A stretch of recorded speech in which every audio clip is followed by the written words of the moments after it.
toutes et à tous et bienvenue dans notre podcast. Aujourd'hui, nous vous emmenons au corps dans un univers fascinant, l'univers des mots. Un événement pensé pour célébrer la culture, stimuler la créativité et surtout partager ensemble la passion de la lecture. Au programme de cette journée exceptionnelle, un moment dont nous sommes particulièrement fiers, la rencontre et séance de dédicace avec Marcelin Noun, notre élève auteur, venu présenter et signer son propre ouvrage. Des ateliers pédagogiques et culturels pour explorer les mots sous toutes leurs formes, et enfin des stades dédiés à l'achat de livres pour repartir avec de belles découvertes. Nous retrouverons maintenant la caméra sur le lieu de l'événement.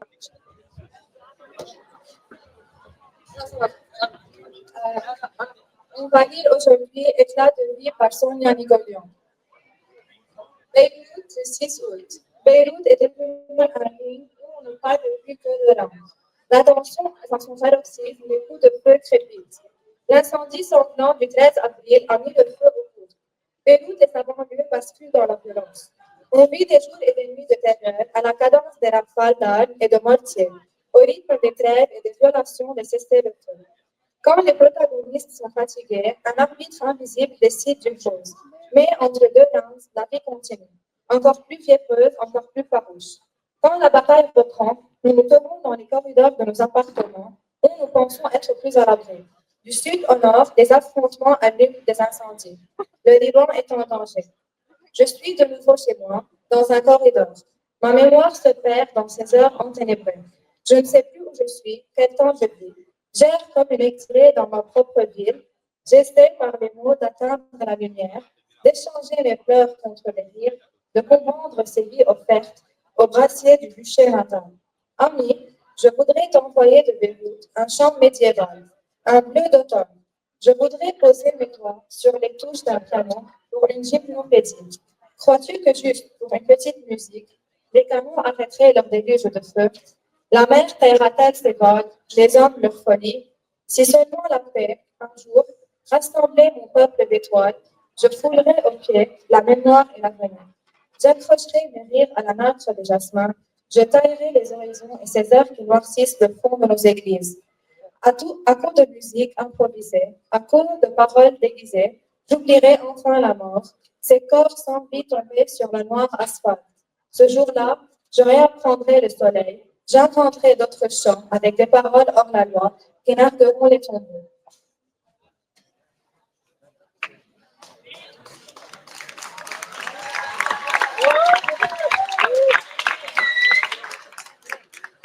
Beyrouth, le 7 février. Au Liban, la trêve tient toujours et nous se met à faire de nouveaux projets. On va même jusqu'à vouloir glisser entre les pages d'un album de ces heures lugubres. Les moments d'effroi de ces quelques dernières années. La lumière semble avoir enfin pris racine dans notre pays, poussant loin les nuages. Qu'importe si l'hiver dure, si le vent carotte, les oiseaux montent et descendent des escaliers des branches, nous offrant leur prime au cœur. Un soleil nouveau est monté dans le ciel, un soleil tranquille, un peu froid par-dessus nos quartiers ravagés. Des colombes battent des ailes dans la ciselure des feuillages. Demain, nous reconstruirons nos maisons et nos rêves. Nous jetterons nos vêtements de deuil. Sortir seul dans les rues, jouir jusqu'à l'épuisement d'un rire, d'un regard. Je suis dans une sorte d'état de décompression, comme un plongeur qui remonte les paliers du silence des profondeurs marines. La paix aurait-elle d'un seul coup de filet pris notre terre entre ses mailles? Une merveilleuse ondée propage en moi l'ivresse de vivre. À force de résister, à force de durer, nous avons peut-être atteint ces instants où l'avant et l'après sautent des fruits foudroyés. Nous avons pris le jour par la main. Nous avons oublié ces hommes devenus fous qui avaient abandonné leur tête à la nuit. Voilà. Beyrouth, le 26 juin. Les orques de Staline sifflent au-dessus de nos têtes. Dans les vagues intervalles où se taisent, on entend l'éclatement des projectiles des canons à longue portée s'écrasant plus loin. Les éphémères cessez-le-feu étaient en réalité des veillées d'armes. À quoi donc répondent ces actes barbares contre des innocents qui ramènent notre pays au temps où l'humanité se confondait avec bestialité? Il n'y a plus ni civilisation, ni patrie dans ce déchaînement de violence. Survivre non plus n'a rien d'héroïque. L'oreille aux aguets dans l'obscurité, je tente d'écouter les nouvelles, mais les pieds D'ailleurs, qu'y a-t-il à espérer? En quelques années, on s'est enfoncé, embourbé dans les réalités. La vie a changé de poids. Ce soir, dans l'abri, pèse un lourd malaise, fait de souvenirs et d'amertume. Des héros sans nous vont vers la mort. La terre s'ouvre, les engloutit. Ils resteront levés sur eux-mêmes comme des enfants endormis. Personne ne viendra les arracher à ces faux ennemis. On brise des corps, fracasse des têtes. Les images de désolation, d'atrocité, de mutilation, de mort apparaissent si souvent en nos yeux que nous n'en sommes plus ni choqués ni gênés, sauf quand nous nous apercevons dans un sursaut de conscience que nous n'en sommes plus choqués ou gênés. Nous acceptons presque ces corps crevés, ces vies brisées dans l'espoir peut-être d'attirer sur nous l'attention du monde. Mais nous savons aussi que le temps présent annonce une fin de règne. Il ne se passe guère de jours sans qu'une nouvelle déception nous rappelle que les grandes nations et leurs dessins planétaires sont enterrés avec leur chef historique. Mon pays refuse de fouer, les grands qui nous dirigent ne règnent plus que sur des fantômes dans la longue plainte, n'aura d'échapper que dans la mort. La nuit, je peuple de nous les ténèbres et dresse une stèle chargée de paroles aussitôt mémorisées, aussitôt disparues. Dans l'ombre, ma main retourne le sablier du temps. Doucement, je tente de remonter comme un funambule sur la corde raide de la vie pour exister autrement.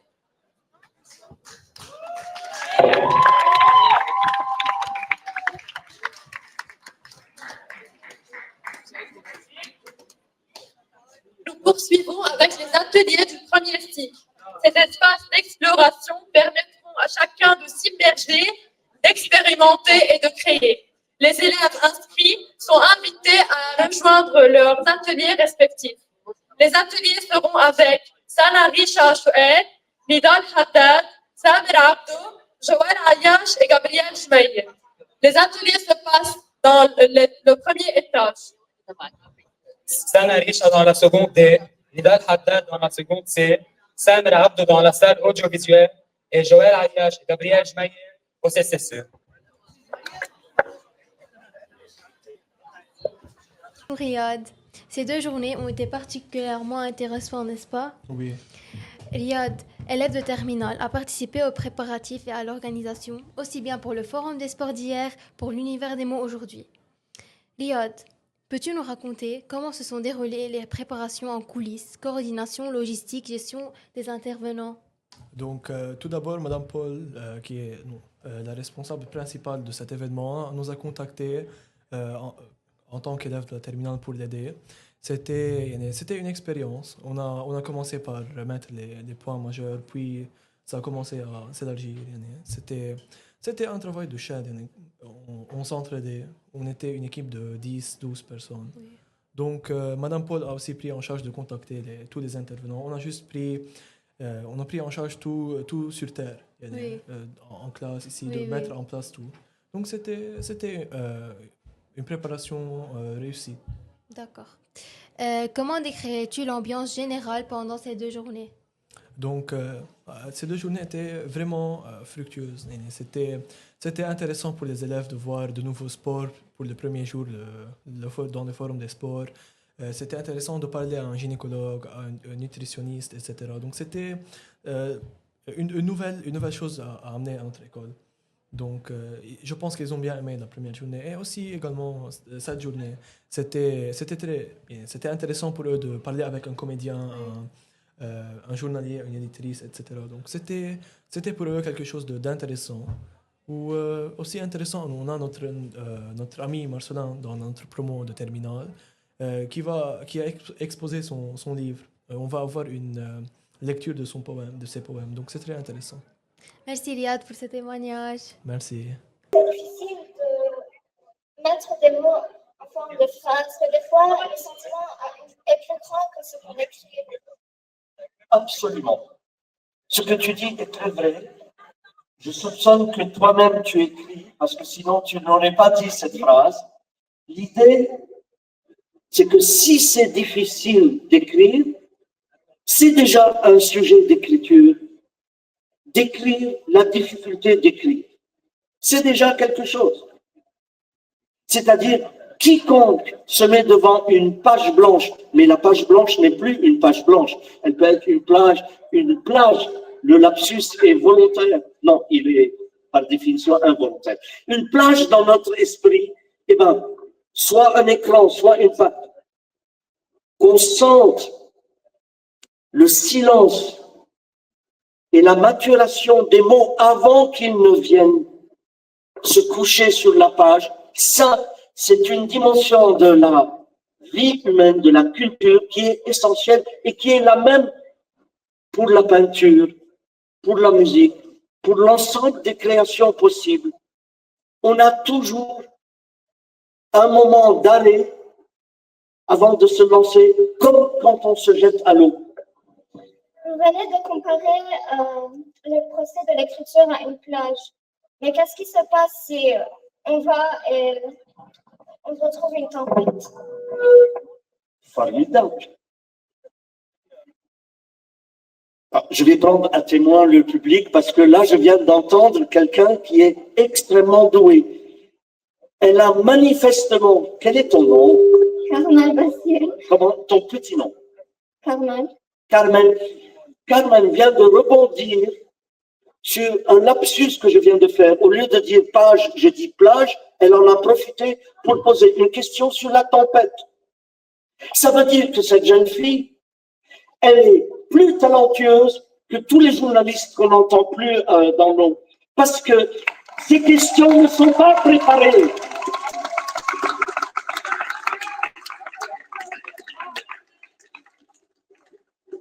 N'est-ce pas?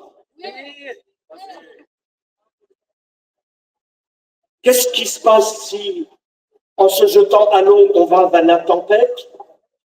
C'est non seulement un risque à envisager, c'est même une espérance à attendre. La tempête fait partie de l'écriture. Si on ne se jette pas vers la tempête, pas besoin d'écrire. Et en se jetant dans la tempête, est-ce qu'on espère de faire un bateau assez solide pour flotter ou de se noyer?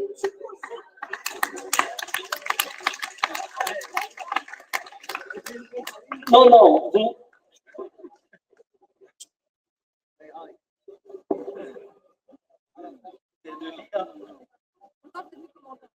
Non, non, nous sommes, ça c'est incroyable ce qui se passe. Non, vraiment, je te félicite et puis, voilà, oublions les bateaux. Je suis très ému par ta capacité à mener un entretien. Ça, c'est plus important que ta question. Et la question a de l'importance. Alors, quelle est-elle? En plein milieu de la tempête, en écrivant, est-ce qu'on espère faire un bateau qui puisse... Chaque page écrite est un bateau au milieu de la tempête. Et qu'est-ce qui se passe si le bateau chavire? Le bateau ne peut pas chavirer parce que lorsqu'il chavire, il laisse des traces. Et ce que nous faisons, nous ne faisons que laisser des traces. Qui sait quelle trace sera entendue, perçue un jour par quelqu'un, par quelqu'un, à un moment donné qu'on ignore, voilà. Les traces, c'est ce qu'on ne maîtrise pas. D'ailleurs, est-ce qu'on maîtrise quoi que ce soit dans notre destinée? Je ne pense pas. Alors, trace pour trace, bateau qui chavire ou qui arrive à bon port, de toute façon, écrire, s'exprimer, faire de l'art, comme tu en fais en ce moment, c'est quelque chose qui nécessairement tombe dans une oreille, dans une conscience à un moment donné et qui passe le témoin à d'autres personnes. Voilà. Mais qu'est-ce qui se passe si les traces sont mal comprises? Non, on ne peut pas espérer écrire et être bien compris. Ce n'est pas ça. C'est déjà, pour être entendu, c'est déjà toute une gageure. Maintenant, pour être bien compris,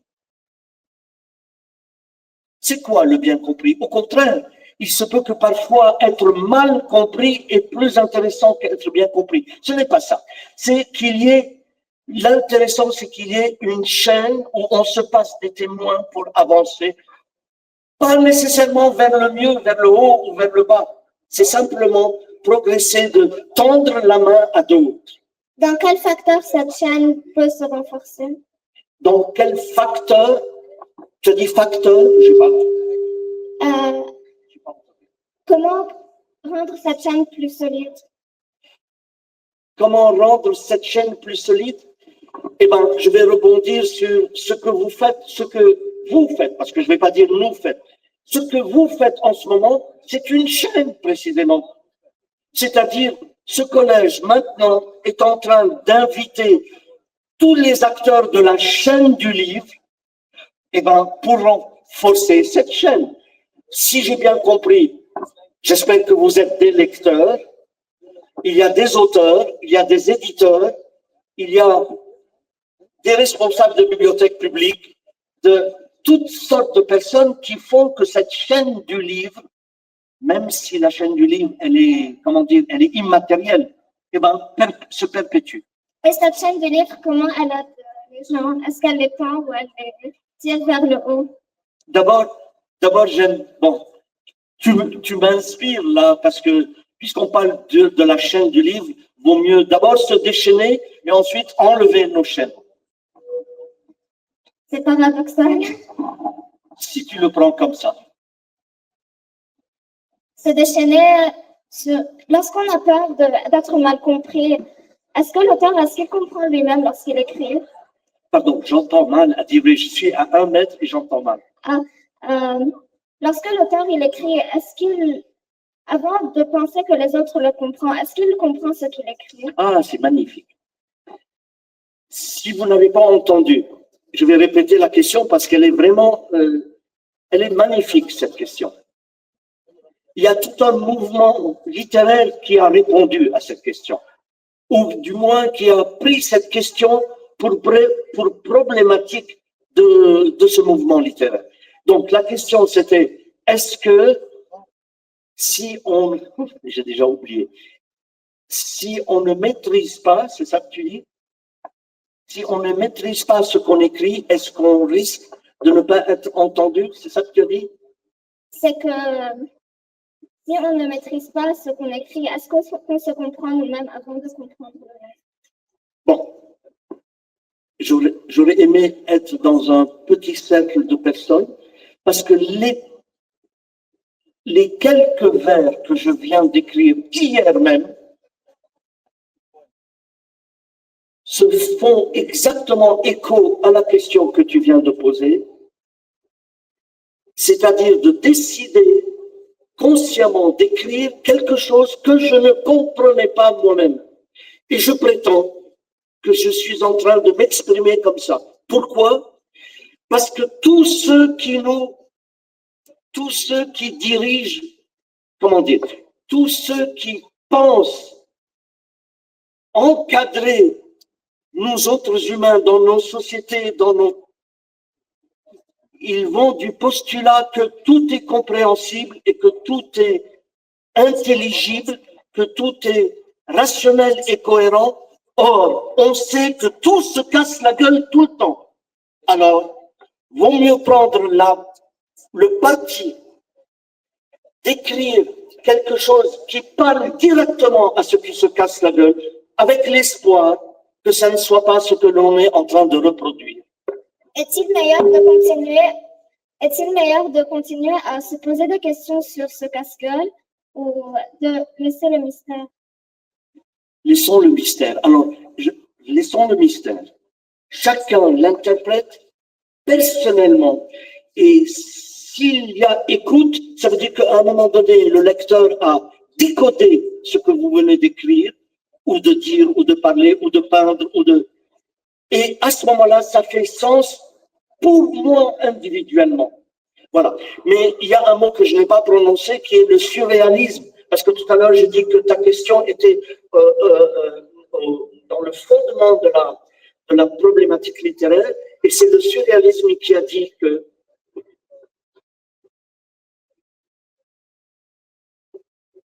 c'est le surréalisme qui a pris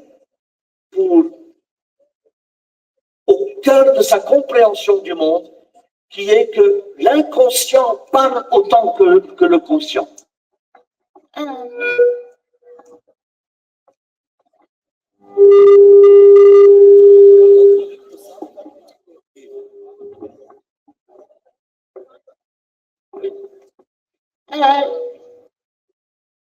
Lorsque il faut laisser le mystère dans ce qu'on écrit, est-ce que ça reflète individuellement ce que le lecteur il espère trouver? Oui, oui. C'est ce que on revendique le mystère pour que le lecteur décode. Si on cherche tout ce que les lecteurs ils ont voulu, ils ont interprété la chose, est-ce qu'on obtient une sorte de vérité à ce cascade ou non?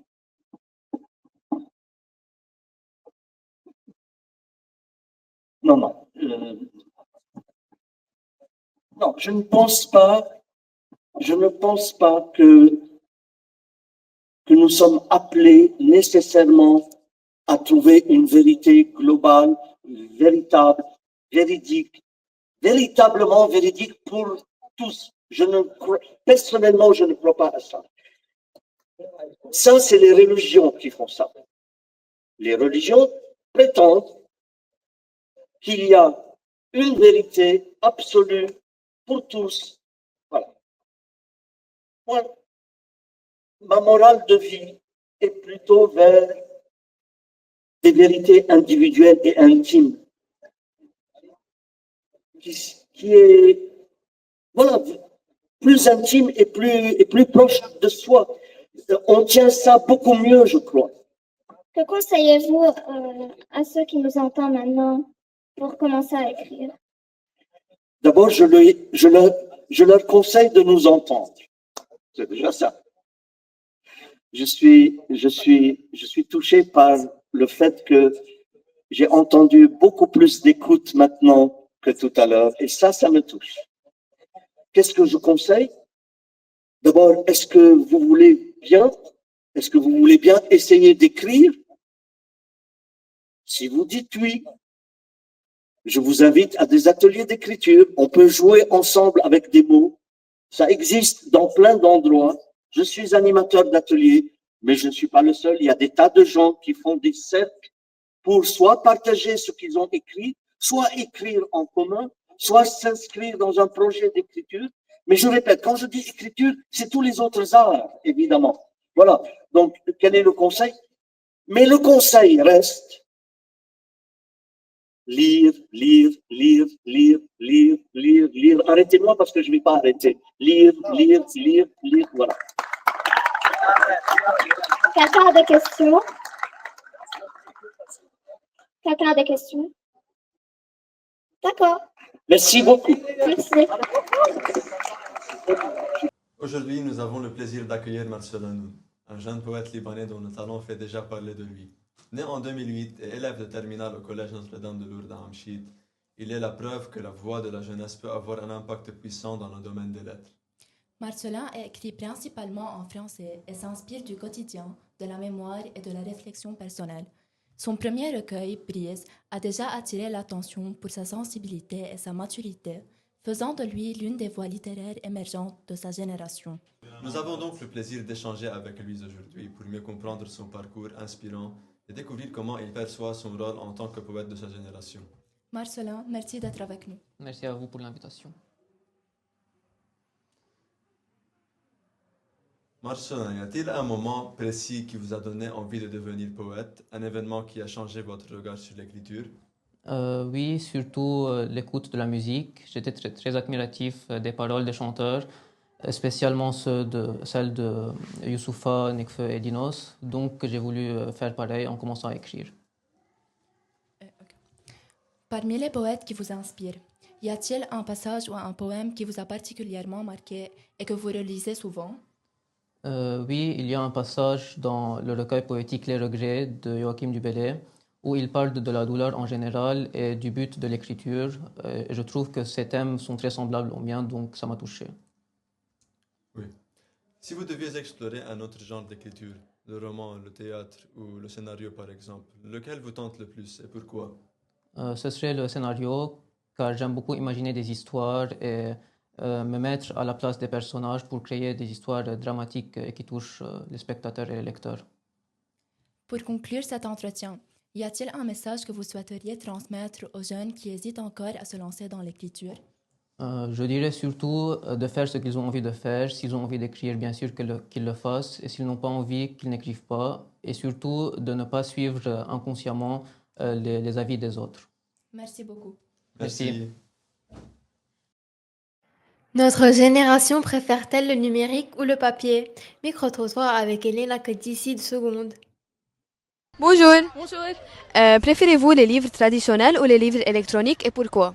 Ok, Anna, je préfère les livres traditionnels. Anna, je pense qu'on préserve une certaine authenticité des livres car maintenant tout devient lié à la technologie. Et si les livres deviennent également technologiques, donc c'est comme si on n'a pas conservé des traditions et des cultures d'autrefois. Donc c'est pour cela que je préfère les livres en papier sur les livres technologiques. Merci. Merci. Bonjour. Bonjour. Préférez-vous les livres traditionnels ou les livres électroniques et pourquoi? Personnellement, je préfère les livres traditionnels car je me sens plus à l'aise en les lisant. Merci. Bonjour. Bonjour. Préférez-vous les livres électroniques ou les livres traditionnels et pourquoi? Livre électronique, là, de un, c'est moins cher sur le long terme. Un livre électronique, tu achètes juste la machine, après il y a les livres à prix discounté. Ou en plus, s'il y a moins de place, donc tu peux par exemple lire 4 livres sur un seul appareil à la place d'amener avec toi 4 livres et ainsi peser plus sur ton sac, etc. Merci. Bonjour. هاي Préférez-vous les livres traditionnels ou les livres électroniques et pourquoi? اكيد الليفر تراديسيونال لانه الليفر الكترونيك اول شيء بيأذوا العيون وبيأذوا الدماغ ونحن اصلا بنقعد كثير على تليفوننا وزياده عن هيك عم نقرا على تليفوننا صار كثير هيك فيفضل الليفر. Merci. Bonjour. هاي Préférez-vous les livres électroniques ou les livres traditionnels et pourquoi? لا الليفر تراديسيونيل اول شيء انه اريح على العيون، ثاني شيء الفيل اوف ذا بيبر والسميل اوف ذا بيبر شيء ريلاكسينج لإلي كثير. Merci. De rien. Bonjour. Préférez-vous les livres électroniques ou les livres traditionnels et pourquoi? J'aime les livres électroniques plus car il y a plus d'accès à plusieurs livres qu'on ne peut pas trouver en forme littérale. Merci. Elle a vu 2 de mes œuvres, oui, 2 tableaux, et elle m'a dit qu'un des personnages principaux, qui est Zoé, ressemble dans sa tête beaucoup à ces 2 portraits mixés. Et donc, c'est de là qu'on a commencé à travailler ensemble. Oui. Merci. Deuxième question. Qui influence l'autre le plus? Est-ce que vous pensez que ce sont les images qui guident l'écrit ou bien c'est l'inverse? Donc, dans le cas de l'illustration d'un roman, vous savez qu'un roman, c'est très rare d'avoir un roman qui est illustré. Donc, mon roman comporte une quinzaine d'illustrations qui ont été faites par Chloé. Donc, normalement, bien sûr, comme elle a pu le mentionner il y a quelques secondes, j'ai d'abord vu son travail. Donc, j'ai vu qu'il y a certaines choses qui m'ont intéressée dans son travail et j'ai pensé que ça trouverait écho avec ce qui est proposé dans le roman. Mais évidemment que dans le cas d'une collaboration comme ça, c'est d'abord le texte qui va servir de base pour les illustrations. Mais il y a quand même des personnes qui peuvent avoir déjà des illustrations, des tableaux et créer des textes à partir de ça, ou bien des poèmes.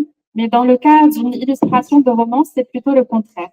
Il faudrait découvrir le texte d'abord, réfléchir aux séquences qui pourraient être illustrées et proposer ensuite des illustrations, évidemment en discutant, en échangeant autour des objectifs. En travaillant ensemble, est-ce qu'il y avait un moment où vous n'étiez pas en accord avec entre deux? Et donc, chacune va essayer de répondre à cette question seule. La plus grande difficulté pour moi, c'était de me limiter à un nombre précis d'illustrations. Parce que comme il ne s'agit pas véritablement d'un roman graphique ou bien d'une bande dessinée, on ne peut pas proposer énormément d'illustrations. Et aussi, je n'étais pas sûre non plus que les illustrations allaient être publiées avec le texte. Donc ça, on sait qu'il y a très peu de chances quand même d'avoir un roman avec illustration parce que l'éditeur a une certaine politique qui suit et ne fait pas d'exception. Donc le plus difficile, c'était de me limiter à des illustrations en particulier.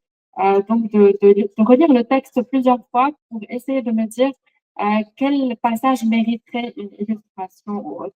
Et bien sûr, au début de tout processus de création, par exemple, au début, on avait commencé par la couverture, ce qui m'a beaucoup plu, donc j'ai tout de suite aimé.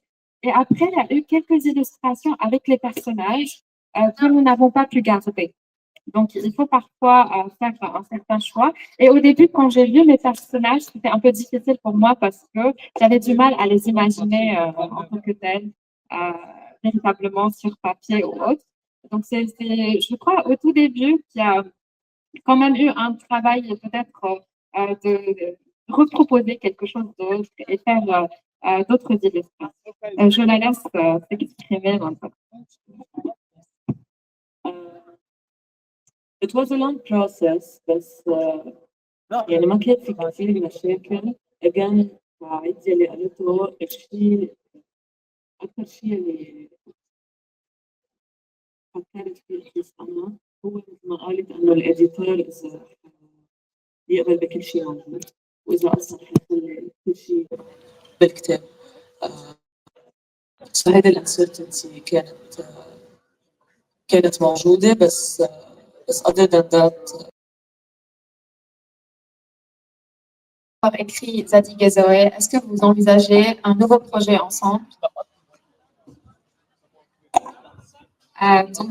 Les personnes qui me connaissent un peu et qui ont découvert mon travail savent que je suis une personne qui aime beaucoup avoir des illustrations. Donc, j'ai déjà travaillé pour la jeunesse. Il y avait évidemment dans les albums des illustrations, c'est nécessaire. Et ensuite, donc, pour mon premier roman, j'ai vraiment voulu qu'il y ait à l'intérieur des illustrations. C'était très, très important pour moi. Évidemment, je sais que pour un deuxième roman, il est très difficile d'avoir des illustrations à l'intérieur. Et comme j'adore collaborer avec des illustrateurs, et qu'il y a quand même des restrictions budgétaires de la part des éditeurs ou autres, donc j'ai dû pour mon recueil de poèmes faire moi-même les illustrations cette fois-ci. Mais mon rêve, ce que j'aimerais beaucoup faire, c'est avoir des tableaux, des illustrations déjà faites et créer à partir de ça de petits textes et des poèmes. Donc, faire la démarche dans l'autre sens. Donc, au lieu de créer moi-même des textes et ensuite chercher à collaborer avec des illustrateurs, des artistes, j'aimerais bien faire la démarche inverse. J'attends des propositions de Chloé ou d'autres personnes, je ne sais pas. Maintenant, I would love to. The idea of faire l'inverse is very interesting. Maintenant, une question pour Chloé. Qu'est-ce que ça te fait ressentir de revenir à l'école après un tel accomplissement, à ton ancienne école? It feels amazing to be here. بجد. مع إنه جيت قبل يعني من بعد ما تخرجت جيت زرت مرة بس دايما بشتاق لهون لأنه يعني أنا وصغيرة تخرجت بالفرير وهالمدرسة means a lot to me. It's always in my heart. It feels amazing to be here. Thank you so much.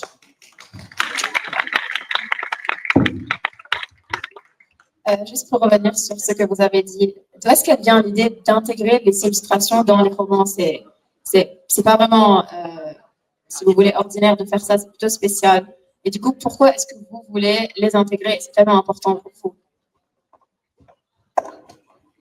Pour ce roman en particulier, pour d'autres choses, peut-être on ne pense pas tout de suite à des illustrations, mais pour cette histoire en particulier, parce que le personnage également dans l'histoire dit qu'il dessine beaucoup. Donc, j'ai voulu intégrer cette partie pour rendre encore le roman plus marquant, et aussi c'est un roman qui est très court. Donc, si vous êtes intéressé par le fait de découvrir cette histoire, elle se lit assez facilement, ce n'est pas long. Donc, Il y a évidemment les illustrations à l'intérieur. Il fallait ajouter quelque chose au texte, le rendre un peu plus particulier. Et pour moi, c'est une nouvelle dimension, une autre lecture et quelque chose d'intéressant, quelque chose que j'aimerais toujours garder dans mes productions, mais je sais que ça ne sera pas toujours possible. Voilà, donc je pense que les illustrations ajoutent quelque chose de plus au texte. Question. Qu'est-ce qui fait que vous êtes là aujourd'hui? Bon, j'ai été invité pour parler du stand-up, de la comédie, etc. Donc, mais je ne vois pas la relation avec le livre. Voilà. Avec la culture. Avec la culture, oui, absolument. Donc, c'est un. Je vais parler du stand-up. C'est un art assez nouveau. Ça fait presque 100 ans. Ça a commencé dans les États-Unis et puis c'est devenu plus populaire. Alors, au Liban, ça fait presque 10 ans qu'on est là.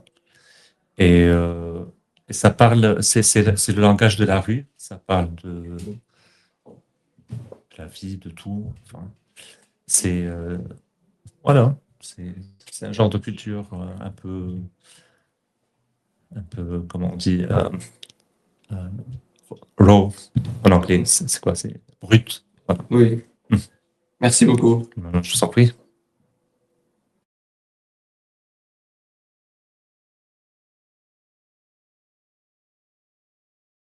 Une couverture verte. Pourtant, c'est un roman avec illustration. Donc, la couverture initiale, elle est à l'intérieur du livre. Donc, à la base, on avait une couverture avec les deux personnages. Mais là, bien sûr, il y a des contraintes qui sont liées à ce que les éditeurs demandent. Donc, ça, on avait travaillé sur une très belle couverture qu'on voulait intégrer, évidemment, la voir en couverture et pas à l'intérieur. Mais l'éditeur n'a pas accepté parce que c'est une collection qui ne possède pas de couverture. Donc, il y a une charte précise et une couleur précise pour les textes venant du Moyen-Orient. Et ils n'ont pas voulu changer de collection ou faire d'exception. Donc, des fois, on est contraint aussi par certaines choses. On n'est pas tout à fait libre. Et aussi pour le nombre d'illustrations. Donc, on a dû enlever 2. Parfois, l'éditeur peut exiger certaines choses. Et il faut à la fin céder parce que moi, j'ai eu aussi des propositions d'édition sans illustration. Donc, j'ai préféré choisir l'offre qui comporte les illustrations, mais malheureusement, la couverture, ça reste quelque chose qui nous peine un peu, évidemment. Si vous voulez convaincre les élèves de lire votre œuvre, qu'est-ce que vous les allez leur dire? Donc, si on veut un petit peu résumer de quoi parle cette histoire, je vous dirais que ça parle du passage à l'âge adulte, donc toutes les difficultés qu'on peut avoir, parfois même la famille comme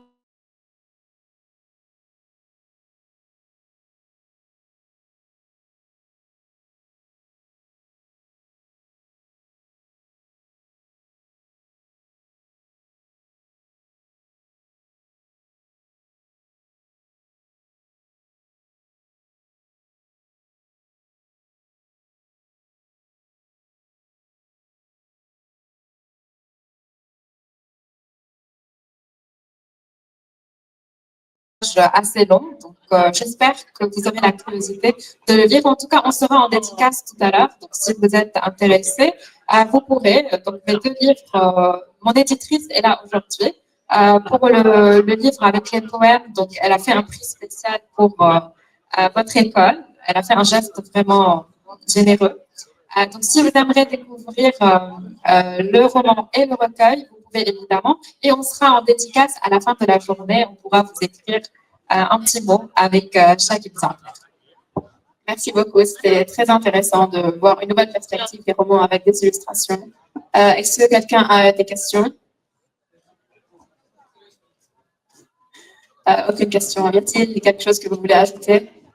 J'espère que, je sais que les jeunes aiment très peu lire, mais la lecture reste quelque chose d'important, pas seulement au niveau académique pour avoir une bonne maîtrise des langues, mais la lecture aussi, c'est quelque chose de particulier. Un livre parfois peut nous aider à dépasser certaines choses dans notre existence et je pense que pour chacun, il y a un livre précis qui attend d'être découvert, on va dire, par cette personne. Et n'hésitez pas à être curieux et à oser lire. Évidemment. Merci beaucoup. Merci pour l'accueil. Merci à vous.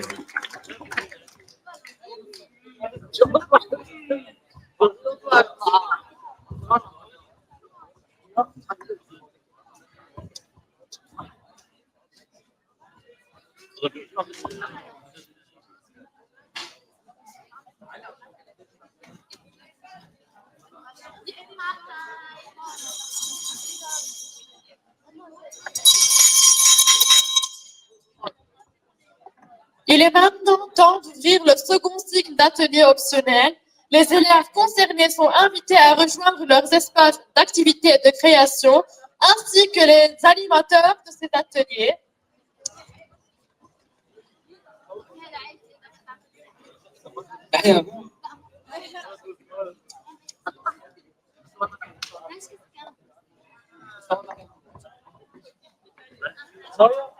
Avant d'entamer le deuxième cycle d'activités proposées, on va prendre une petite pause.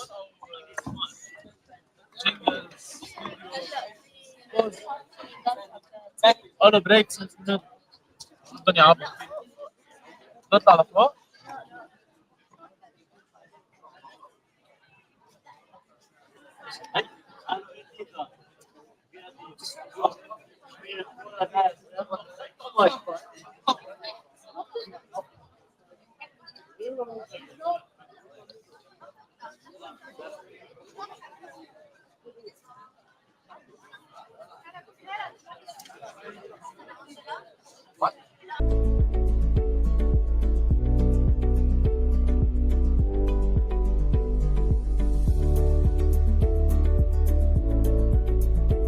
Accueillons ensemble Madame Nidal Haddad, écrivaine, éditrice et fondatrice de la maison d'édition Kamila Al-Liban. Donc, on va vous poser des questions. Merci. Vous avez fondé une maison d'édition. من خلال هذا الشيء اليوم شو أنت بأي فالور بتحبي إنه توصلي للناس بخلال شغلك؟ دار النشر دورة كتير مهم. دور دار النشر كتير مهم لحتى توصلي الكلمة المضبوطة، مش حيلا كلمة يلي فيها حقيقة، وتتركي بصمة بالتاريخ لحقبة عم تقطع. خاصة نحن عنا في تاريخ مثل ما عملت النهار من 3 أيام إذا انتبهتوا من جمعة، طلعت عدد اسمه التاريخ الذي لم يدرس. فهيدا التاريخ يلي مش عم بيدرسوكن إياه لأنه بعد ما اتفقوا أي فيرسيون بدهم يحطوا لكم إياها. الشبيبة عنا والناس عم تكتب كتب فيها تاريخ، فيها جغرافيا، فيها كتير منهم هن أوتوبيوغرافيك بتحكي عن الحقبة اللي نحن عم نقطع فيها. منشان هيك الكتب كتير مهمة لأنه بتترك بصمة على الحياة اللي قاطعين فيها، وما في أداء وأصح من الاشياء الطالعة من القلب، وخاصة إذا الكاتب كان أوبجيكتيف، يعني كان على مساحة معتدلة بعيدة شوي لحتى يقدر يقشع مزبوط بدون أي تحيز يما هيدا عم بيقشع وعم بينقل. فهيدي كتير مهمة. ولا أي بروجي بتحبي تعملوا ديفلوبمون كمان تشجعي اللي جون يكتبوا ويقروا أكتر؟ هلا قبل ما نفوت بالبروجيات أنا بقول لهم للشبيبة أهم شيء ياخدوها مثل ريتويال كل يوم.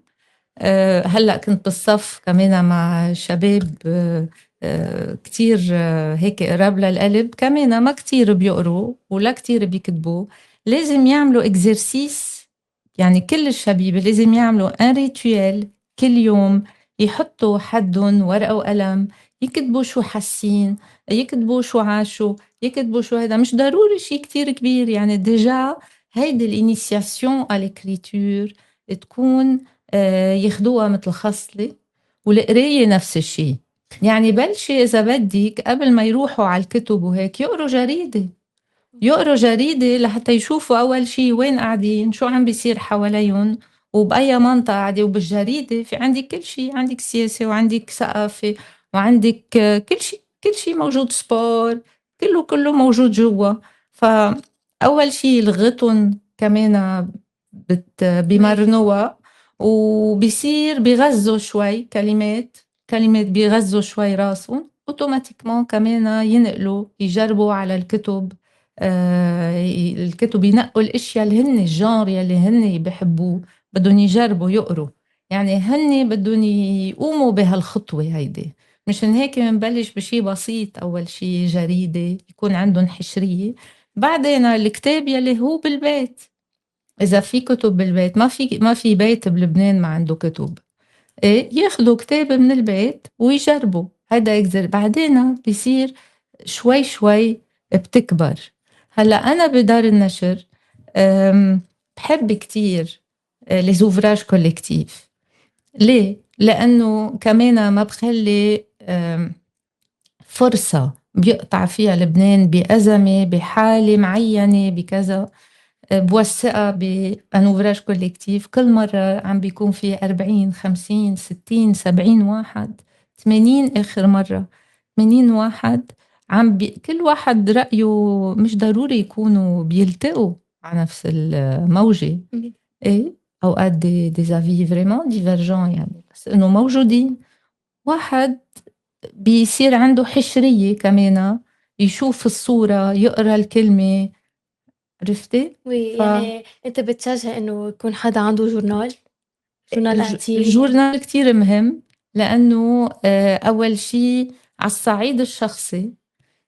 ليش بقولن أنا حتى لو 5 دقايق اكتبوا، بعد شهر شهر ونص إذا بترجعوا على صفحاتكم بترجعوا بتكتشفوا حالكم، وبترجعوا تقولوا يه أنا هون هيك حسيت. أنا أوقات بينسى لما الإنسان طبعه نسى، بينسى شو عم بحس أوقات.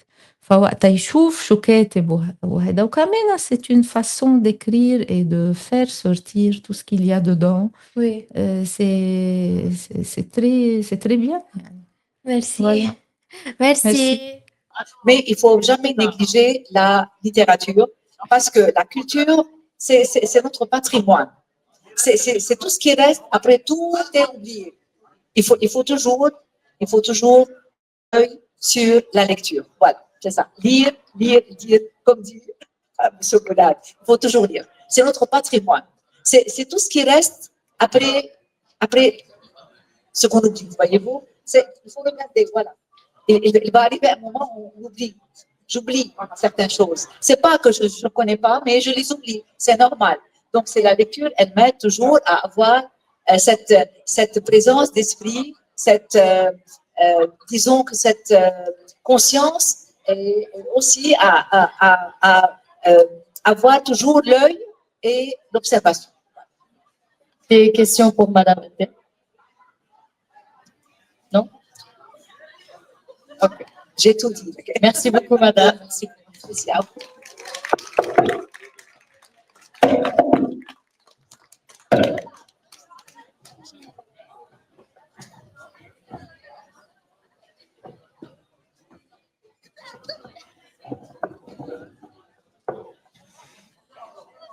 Nous retrouvons ici un temps apaisé consacré au mots et au son, placé à une nouvelle série de lectures et de musique avec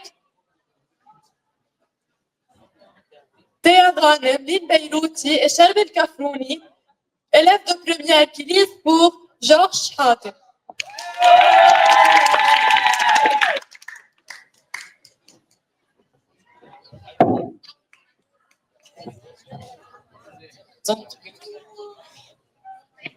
Si tu rencontres un ramier, Georges Hatem.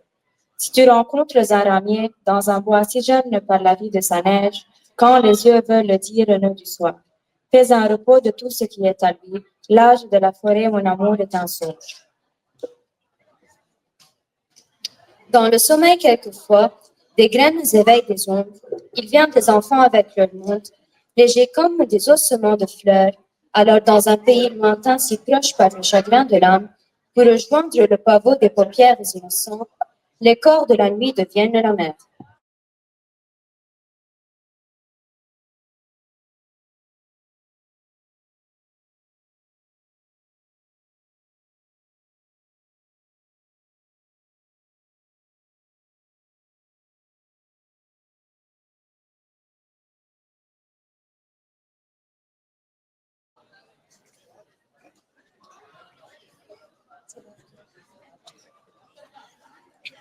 Le nageur d'un seul amour. Quand il fait un peu de lune sur le lit de ta chambre, rejoins sur une carte l'immensité comme une fille. En terre d'Amazonie, sur une feuille fraîche écrit ceci. L'Europe est une rose. Dans les villes de pierre où les corps souffrent et chantent, rien n'est plus vaste que la géographie.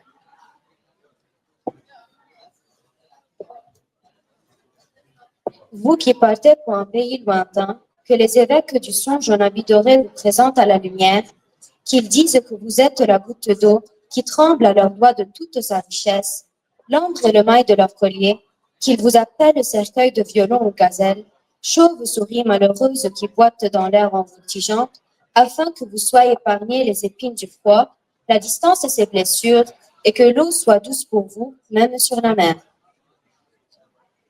Ni l'espérance ni la fortune, mais la petite fleur desséchée dans un livre, dont il reste seulement la cendre d'amour. Comment mourir quand on peut encore rêver? Merci.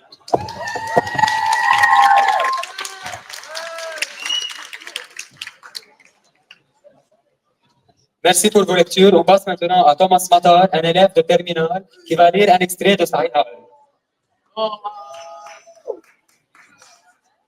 وكرا من زمرد عالقات في جوار الغمام زرق الضياء يتخطين مسرح الشمس يأخذن بلادي على حدود السماء ومن الموطن الصغير نرد الأرض نسري في كل شط قرانا نتحدى الدنيا شعوبا وأمصارا ونبني أن نشأ لبنانا سوف نبقى يشاء أم لا يشاء الغيب فاصمت لبنان لبنان ما بك وهن سوف نبقى لابد في الأرض من حق وما من حق ولم نبقى نحن فاصمت لبنان لبنان سوف نبقى.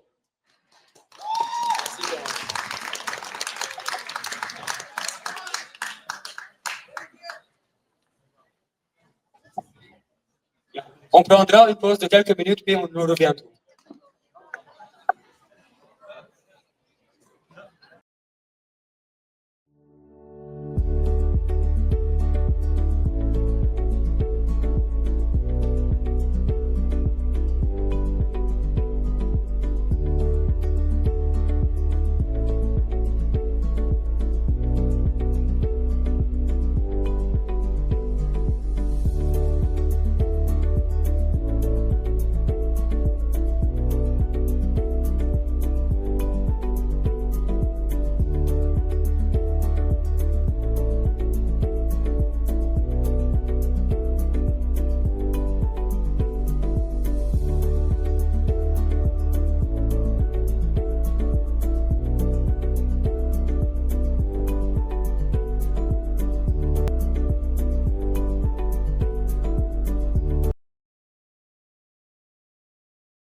Menée par Yana Abdallah, élève de première, et Maria Abifadel, une ancienne mariste.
Ok. Salut. Donc, comme ils ont dit dans l'introduction, vous êtes deux auteurs qui ont souvent parlé de thématiques comme la guerre du Liban. Et nous avons quelques questions à vous demander, car c'est une thématique. En 2009, j'ai pu un peu encadrer cette guerre à cause de votre expérience. Donc, vraiment, ça confirme ce que vous avez dit, que l'écriture a besoin d'une âme et de la mémoire surtout. Oui, comme Yara vient de dire, il est très important d'écrire ces événements, car si personne n'écrit, ils vont vraiment disparaître. Maintenant, je veux vous demander une question à propos un peu du cadre du Liban, le contexte politique et un peu social. Est-ce qu'il y a eu une critique peut-être ou un commentaire spécifique qui vous a laissé, qui vous a mené à voir d'un autre point de vue? Effectivement, quand on écrit, on est toujours plongé dans son vécu, dans ce qu'on a envie de mettre. Et une fois que le livre paraît, à ce moment, il est sous les feux des projecteurs et il est soumis à la critique de beaucoup de gens. Et moi, j'ai écrit 3 ouvrages sur la guerre du Liban. J'écris actuellement le 4e. Très souvent, les gens posent des questions quant à la crédibilité de ce qui est écrit. Parce qu'il y a des choses qui sont très difficiles à prouver à cause du temps, à cause du fait qu'on n'a pas beaucoup de choses concrètes parfois, qu'on est obligé de revenir sur des témoignages de personnes. Et malheureusement, avec le temps, avec les années, la mémoire joue des tours. Et les souvenirs ne sont plus fiables à 100%. Vous voyez? Donc, c'est pour ça que parfois, il y a des gens qui me disent, mais si tu as écrit ça, ce n'est pas tout à fait exact, parce que dans le contexte, ce n'était pas vraiment ça. Donc, il y a des choses, comme on dit, qui sont un peu dans le flou. Vous voyez, ce n'est pas quelque chose de scientifique qu'on écrit, surtout quand on parle d'une mémoire de guerre. Et comme il a dit, ce sont nos souvenirs qu'on partage, en fait. Parce que malheureusement, la littérature de guerre, de la guerre du Liban, si vous voulez, des choses qui ont été écrites comme un livre ou par moi, ce sont des choses de vécu, ce n'est pas des faits historiques. Subjectif. C'est subjectif et ça revient à chacun, à sa perception, à son contexte, à la famille, au quartier dans lequel il était, etc. Mais il y a une trame commune qu'on retrouve un peu partout. Ce sont justement quand votre père s'est retrouvé dans le livre, peut-être qu'il ne connaît même pas Élie. Donc il y a quand même une trame commune, un dénominateur commun sur l'époque de la guerre, sur les traumatismes qu'on a tous vécus durant cette période. En ce qui concerne les critiques, moi, en fait, c'était ma première expérience. Donc, avant de publier, j'ai eu recours à des amis lecteurs, etc., pour leur dire comment vous trouvez ce que j'ai écrit, etc. J'ai eu des retours qui étaient parfois positifs, d'autres fois négatifs, et j'ai pu rectifier un tout petit peu le tir, dans ce sens où la première version que j'ai écrite était trop documentaire. Et voilà, donc ça manquait un tout petit peu de subjectivité. J'ai ajouté de la subjectivité, ça veut dire des traces de ma vie personnelle, etc., etc. Et donc, j'ai pu retrouver un bon fil directeur et le résultat était plutôt pour moi satisfaisant. Maintenant, il y a, quand le livre est sorti, il y a des gens qui ont beaucoup aimé, il y a des gens qui ont moins aimé parce qu'ils n'ont pas envie de lire et de raviver en eux le souvenir de la guerre qu'ils ont vécue. C'est ça. Donc, ils n'ont pas envie de redire des choses qu'ils ont vécues et qui sont pour elles désagréables. Je voudrais juste ajouter un point aussi. Quand vous écrivez quelque chose sur la guerre, notamment, il faut essayer d'être aussi impartial qu'on peut, autant impartial qu'on peut. Et malgré ça, il y a toujours quelqu'un qui va venir de l'autre côté par rapport à ce que vous êtes, qui va venir vous dire, oui, mais c'était pas comme ça. Parce que nous, vous étiez, vous, les bourreaux, et nous, on était les victimes. C'est l'inverse de ce que vous êtes en train de dire. Donc, il y a souvent cette question qui est un peu difficile à résoudre, surtout que pour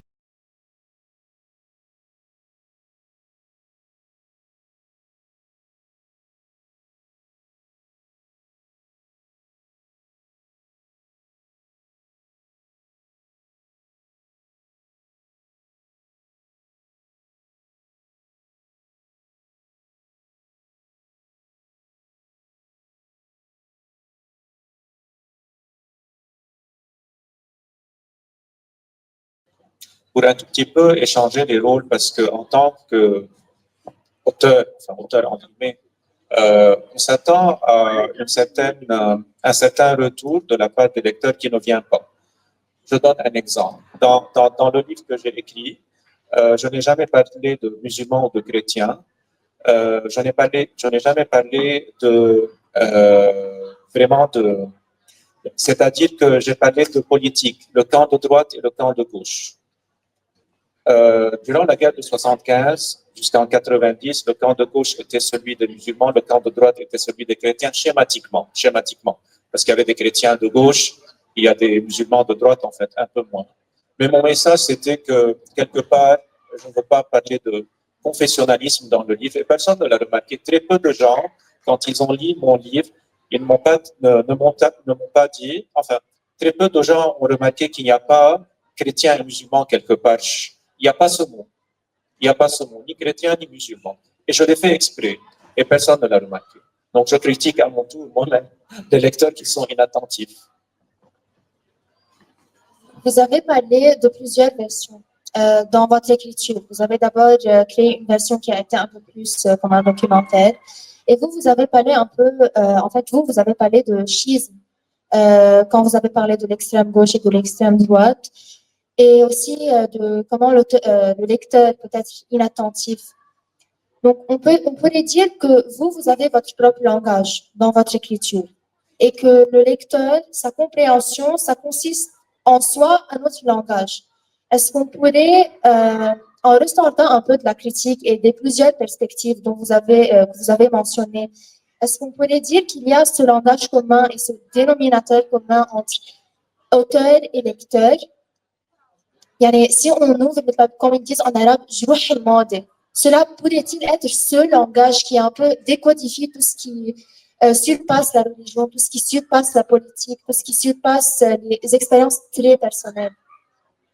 Alors là, ça c'est un peu difficile parce que malheureusement, au sortir de la guerre, il n'y a pas eu un nettoyage de la mémoire collective, qu'on appelle en arabe. C'est de faire un mea culpa, mais un vrai mea culpa, où chacun vient dire, voilà, moi j'ai fait ça, c'était pas bien. Il y a quelques partis politiques qui l'ont fait. Est-ce que c'était vraiment sincère? Je ne sais pas. Mais au moins, ces gens ont eu, si vous voulez, on doit reconnaître qu'ils ont fait un petit effort là-dessus.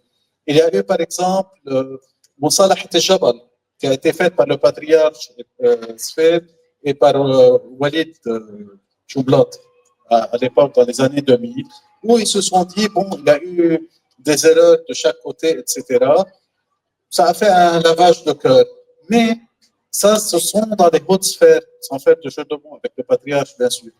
Mais l'idée, c'est qu'au niveau du commun des mortels, je ne sais pas combien les gens, sincèrement, entre les maronites et les druzes, il y a eu ce rapprochement. Moi, je parle d'un cas de famille que je connais, où les enfants ont été tués par des druzes ou par des chrétiens qui ne sont pas du tout concernés par cette moussala qu'il y a eu. En se disant, OK, les grands se sont embrassés, d'ailleurs, ils faisaient plein de bagouilles à côté, et nous, on a perdu nos enfants inutilement. Vous voyez? Ça, c'est très difficile parce qu'il y a des rancunes personnelles. Je vous donne un autre exemple. Il y a un livre qui est extraordinaire que j'ai lu.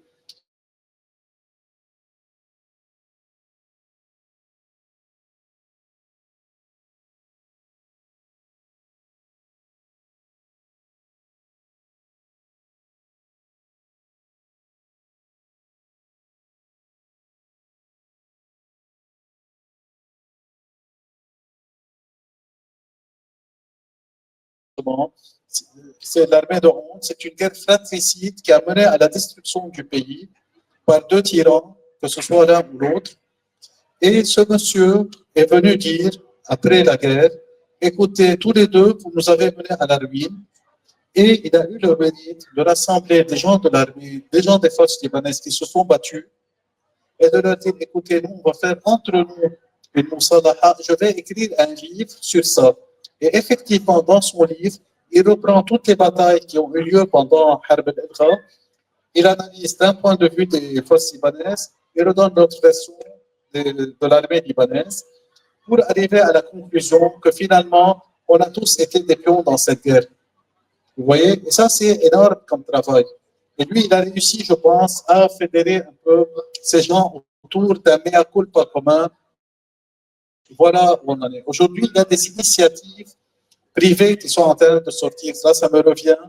Il y a un mouvement qui s'appelle Warriors for Peace. Warriors for Peace regroupe aujourd'hui. Il va toujours avoir un discours. Il y a des hommes politiques qui, jusqu'à maintenant, évoquent ce qu'il y a eu entre 75 et 90. Ils n'ont plus rien à dire. Voilà, donc ils n'ont plus d'idées. Donc quand ils n'ont plus d'idées, ils reviennent vers ce qui a eu lieu entre 75 et 90. Alors que ce que nous demandons, c'est de tourner la page. C'est fini. Ce qu'il y a eu entre 75 et 90 a été, une erreur de la part de tout le monde. Personne n'est innocent, personne n'est un ange. Voilà. Et donc le fait de se tourner et de dire ce qu'il y a eu en 90, etc., ou bien de 75 à 90, c'est-à-dire qu'on n'a plus d'arguments. C'est fini. On n'a plus d'arguments que ça. Vous avez parlé un peu de propagande, si je pourrais résumer ce que vous avez dit. Et vous avez dit que l'homme doit comprendre que l'homme qui est en face de lui, c'est en fin de compte son frère.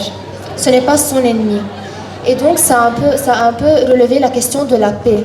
Selon vous, c'est quoi vraiment la paix? Je ne veux pas parler de religion, je veux en ressortir. Parce que le pape a dit que nous, les Libanais, nous sommes le peuple de la paix. Cela n'est-il pas un peu contradictoire à cause des 15 ans de guerre, par exemple? C'est quoi vraiment la paix? Ok. Moi, je retiens ce qu'a dit le pape Jean-Paul II et qui a été repris par le pape Léon XIV. Le pape Jean-Paul II, lors de sa visite en 97, il a dit que le Liban était un Liban message. Il faut bien comprendre ça. C'est quoi un Liban message? Un Liban message.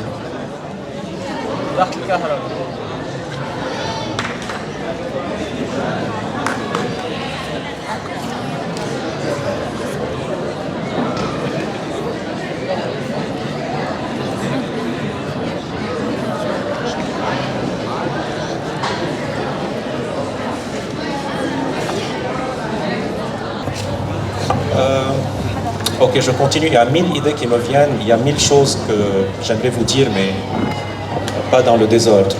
Je voulais vous dire... Qu'est-ce que je voulais vous dire? Vous parlez de quoi? Ah oui, la visite du pape Léon. Donc, Jean-Paul II avait dit en 97 que le Liban était un Liban message. Et c'est quoi le Liban message? C'est la coexistence entre 17 ou 18 communautés. On a tendance à oublier la 18e communauté qui fait partie du Liban et qui est la communauté juive. Et ce sont des juifs libanais. Personne parmi la classe politique ne dit où est cette communauté, pourquoi est-ce qu'elle a disparu. Ce sont des Libanais. Et pour moi, c'est quelque chose que je peux reprocher à la classe politique. Moi, j'aimerais bien que les juifs libanais reviennent et fassent partie de la vie au Liban, de cette mosaïque qui fait partie du Liban, et que les traces qu'ils ont laissées au Liban ne soient pas uniquement des vestiges. Vous savez qu'il y a au Liban, qu'il y a à Beyrouth, une grande synagogue, synagogue qui a été rénovée mais qui est vide. Il n'y a personne dans cette synagogue. Je sais qu'à Hamdoun, parce que c'est un endroit où, lorsque j'étais enfant, je passais les étés à Hamdoun, il y a aussi une synagogue qui est à l'abandon. Donc tout est à l'abandon, et bon, il y a sûrement des cimetières.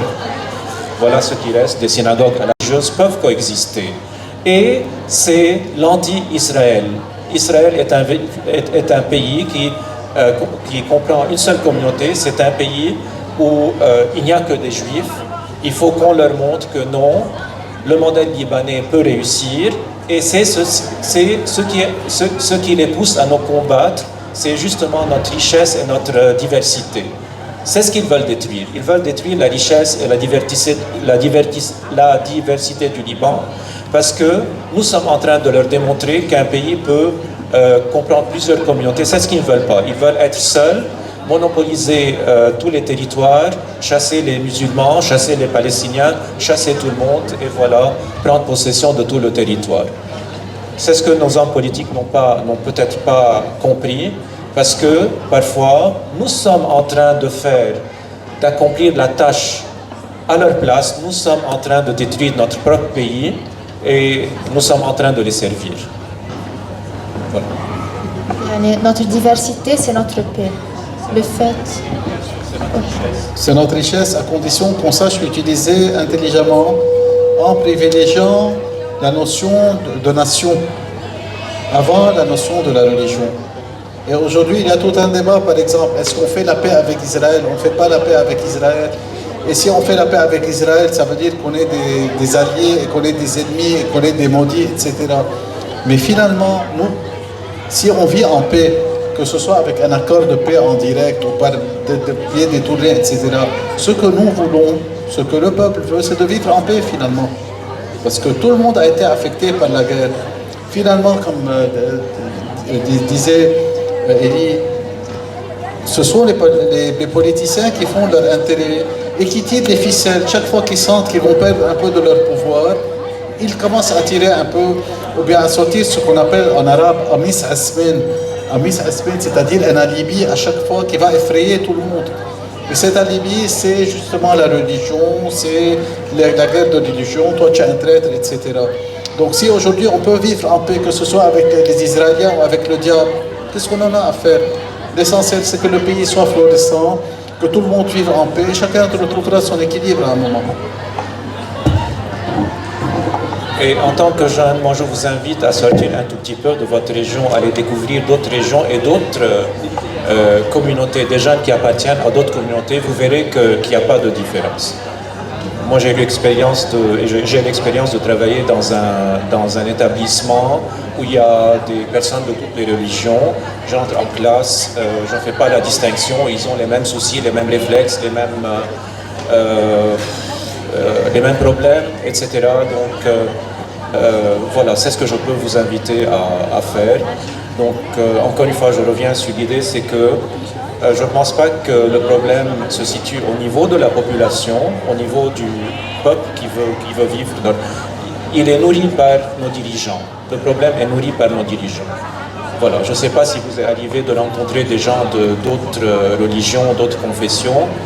Je pense que vous trouverez, je ne sais pas si vous avez eu cette expérience, mais vous découvrirez que nous sommes tous pareils.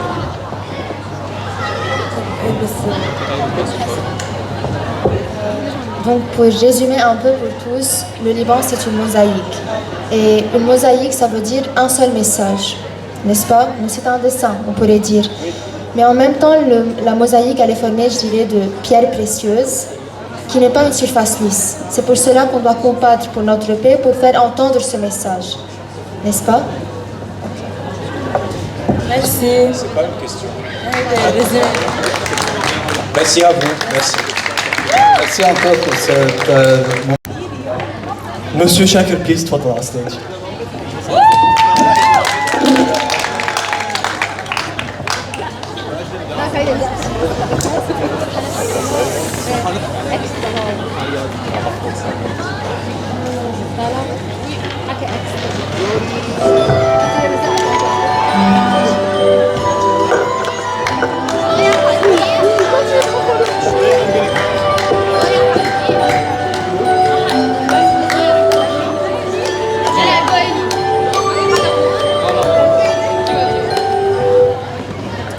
اوكي قبل ما نبلش الانترفيو شو رايك بالجرس؟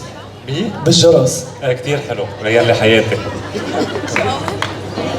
اوكي هذا نبلش من اول شيء بنقول ان شاء الله منيح. رح نسالك سؤال كثير تبريك بيسالوا لك كل الكوميديانز، بس نحن حابين نعرف الجواب تبعك عنه. اذا فيك تخبرنا بالنسبه لك شو كانت اول لحظه، يعني شو الشيء اللي قطعت فيه وقلت بلحظتها انه انا بدي اكون كوميديان تضحك الناس؟ ما بتذكر انه في لحظه معينه يعني، بس هو الباركور تبعي كان بالاول انه كنت عملت اتوليه دو تياتر، عملت محترف مسرح، وجواته اكتشفت انه عندي اول شيء حب لاني اوقف على الخشبه في المسرح، وانه اعمل كوميدي لانه العالم تفاعلوا معي منيح وقتها. فبفتكر يمكن اذا بدي اقول يمكن هيدا اول مره. اوكي سو كلنا بنعرف انه كل شيء انه ستاند اب وهيك على طول بتخبروا قصص انه من الفيكيو تبعك، يعني كل شيء انت انه صار معك بحياتك وهيك. سو انه تو وات اكستند القصص اللي بتخبرون على الستيج 100% صح، وانه شيء هن صاروا معك او شيء انه شي مره مثلا استعملت اخبار غير اشخاص شفتهم قدامك تتخبر عنهم هيك. هو معظم الخبريات هن اشياء صايرين. هلا اللي بتعمله انه بترشلهم ملح وبهار يعني حتى يصيروا نكته. وكمان في تكنيك كيف تخبر الخبريه، يعني نفس الخبريه فيك ترجع تخبرها شغله كثير سهل، فيك ترجع تخبرها بطريقه تلاقي طريقه تضحك فيها العالم. اشياء استوحيتها من غيري ايه ممكن، بس انه قليل جدا يعني. عاده لا بستوحي من حياتي او من شغله شفتها او اوكي شو في شيء صار معك شفته قدامك حسيته انه ورث تحطه بالشو تبعك هيك، مثلا شيء الابوجي كان اكثر شيء حلو شفته قدامك وحكيت عنه؟ هلا اذا بدك تحكي مزبوط بستاند اب كل شيء بيضحك، هو بس كيف تشوفه. صح. هي انك ترجع تطلع على الحياه اذا بدك بنظره جديده، يعني كل شيء ترجع تراقبه تعطيه معنى ثاني. فما في شيء معين، يعني كل شيء هو قابل لانه يصير نكته اذا بدك. اوكي هلا اذا فيك تخبرنا اذا عندك مثل هيك شيء روتين بتعمله قبل ما تطلع على المسرح، وخصوصا مثلا انت لانه شغلك هو تضحك الناس، فاذا مثلا شي نهار كنت انت بباد مود او صاير شيء معك بشع بحياتك، كيف تقدر مثلا تعمل ترانزيسيون من اللي صاير معك وتوصل تطلع بشخص ثاني كرمال تضحك الناس، يعني ما يكون في انفلونس على حضورك؟ ايه هيدا بطل، هيدا نوع من الديسيبلين اللي بدك تكون عندك اياها، انه انت اللي عم تعمله هو اكت، منه انه اليوم انا بمود اعمله بكره مني بمود اعمله، هو اكت، هو شغل يعني. مثل ما بتجي على صفك، مثل ما تروح لاي مطرح في ديسيبلين. حتى اذا ماني مبسوط بنهارها بدي ارجع، يعني هو تمثيليه عم بعملها انا بالنهايه. كان في سؤال ثاني سالتني اياه، شو الروتين تبعك اللي بتعملها قبل ما تطلع؟ شو الروتين تبعي؟ بكتب على ورقه شو بدي اعمل، يعني بولت بوينتس، شو بدي اعمل اول شيء ثاني شيء يعني بالدور حتى ما انساهم. كل مره قبل الشو تبعي بعمل هذا الشيء، يعني ريفرش، بعمل ريفرش اوكي سو شي مرة خبرت نكتة قدام الكل وبراسها كانت كثير بتضحك، بس قلتها على صوت عالي ما حدا ضحك لك. ايه شو هي النكتة؟ نكتة عاطلة جدا. ما علي هون اوكي، انه الشجر لما بيزهقوا لوين بيروحوا؟ لوين؟ 100% هذا اللي صار، ما حدا ضحك. ما بتضحك النكتة، بس انا كان براسي انه راح يضحك. مش معقول. انا قعدت ضحكت عليها فترة يعني. لا حلوة فيها كرياتيفيتي. ايه يعني بس انه ما بتضحك. بس هذا اكتشفته مع العالم. هلا ديبارتمون السيونس بالمدرسه معقول يضحك على النكته بس. ديبارتمون السيونس معقول يضحك اذا النكته فيها شجر. هاي النكته احلى مثلا. اذا مدام اذا عم تسمعيني بونجور. مدام اندريك بليس ان انسينمون حلوه. اوكي هلا انت معروف كشخص بيضحك واكتر وهيك، بس انه اذا فيك تقول انه كثير غريب انه تشوف شخص كوميديان على طول بس بنفس الوقت كاتب رومان بالفرنسيه وما حتى فيه شيء من الكوميك، فاذا فيك تخبرنا عن البروسيسوس تبع كيف كتبته لهيدا الرومان وعن طريقتك نحكي عن البروسيسوس اكثر عن الكتاب وديتايل.